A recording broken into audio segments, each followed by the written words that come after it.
হঠাৎ ফোনে রিং বেজে ওঠে। ফোনটা হাতে করতেই দেখি আননোন নাম্বার। রিসিভ করেই চালান দিয়ে বললাম, কে বলছেন?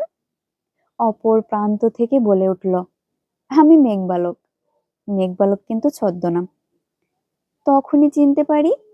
বললাম, হঠাৎ এতদিন পর আমাকে ফোন কেন? মেঘবালক, আমার মনে পড়ছে ভীষণ। তোর কোনো সমস্যা তাতে? অবশ্যই সমস্যা। এটা তো কাস্টমার কেয়ার নয়, ইচ্ছে মতোই ডায়াল করা যায়।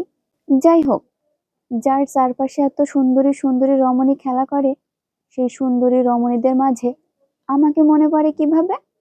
মেঘবালক, জানি না, তবে সেটা আমিও ভাবছি।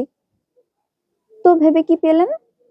মেঘবালক, যত সুন্দরী রমণীই থাক না কেন, তোর মধ্যে আলাদা একটা ব্যাপার আছে।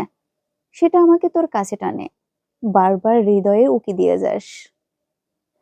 সেই আলাদা ব্যাপারটা আবার কি? মেঘবালক, তোর অহংকার আর তোর ব্যক্তিত্ব।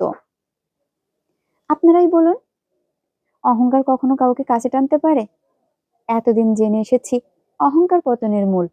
আজ মেঘবালকের কাছে শুনলাম এই অহংকারে নাকি করেছে তাকে আকৃষ্ট। এখন আপনারাই বলুন, আসলেই কি তা বিশ্বাসযোগ্য? আপনারা কিন্তু প্রত্যেকে কমেন্টে বলে যাবেন।